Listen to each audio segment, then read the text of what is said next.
हर बार board exam में पूछने वाले क्वेश्चन परिमेय संख्या यानी अपरिमेय संख्या, परिमेय संख्या और अपरिमेय संख्या। परिमेय संख्या किसे कहते हैं?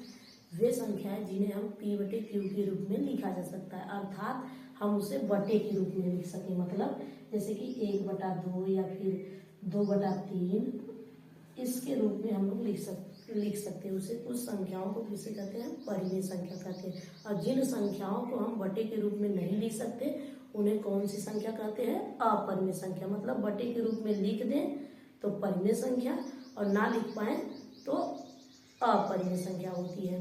तो हर बार ये एक क्वेश्चन जरूर दे देता है बोर्ड एग्जाम में क्लास 10 में। आइए हम लोग समझते हैं इसको। इसमें दिया गया है कि दर्शाइए कि 5 करड़ी में 2 एक अपरिमेय संख्या है। तो सबसे पहले आपको कुछ मानना पड़ेगा। तो आइए हम लोग मानते हैं। इसमें दिया, मान लिए कि माना 5 करड़ी में 3 एक परिमेय संख्या है।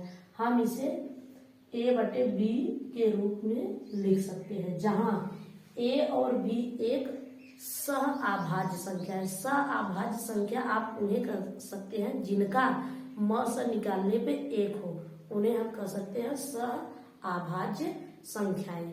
तो हम लोग बहुत ही इजी तरीके से हम लोग इसको हल करेंगे। देखिए इसमें हम लोग क्या दिया है? 5 करड़ी में 2। अब इसे हम किसके रूप में लिख सकते हैं? a/b के रूप में। तो यहाँ लिख दिए a/b के रूप में। अब देखेंगे यहाँ जो 5 है वो किसमें है? गुणा के रूप में है। तो ये हो गया, इसको हम यही कर देते हैं, करड़ी में 2 बराबर a/, ये जो 5 है उसको गुणा, ये गुणा में है तो इधर हम इसको b के पास यहाँ लिख देते, यहाँ लिख देंगे 5b। अब आप बताइए इसमें से कौन सी संख्याएं बटे के रूप में है?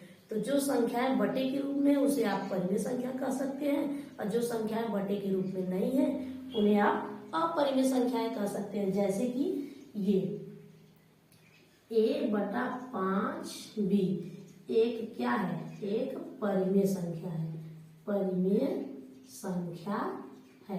अब ये करड़ी में 2 जो है इसको हम बटे के रूप में कर सकते हैं? नहीं।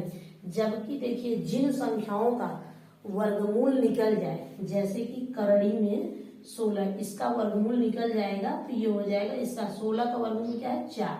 अब इसका वर्गमूल निकल गया तो ये, अब इसके नीचे हम 1 लगा सकते हैं कि ये परिमेय हो जाएगी। जबकि ये करड़ी में 2 है उसका वर्गमूल नहीं निकल पाएगा। जब जिसका वर्गमूल नहीं निकल पाएगा तो वो संख्या है अपरिमेय संख्या कहलाएगी। तो यहाँ करड़ी में 2 एक क्या है? अपरिमेय संख्या है,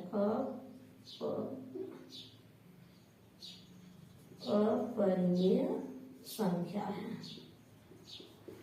उम्मीद की होंगी कि आपको अच्छे से समझ में आया होगा।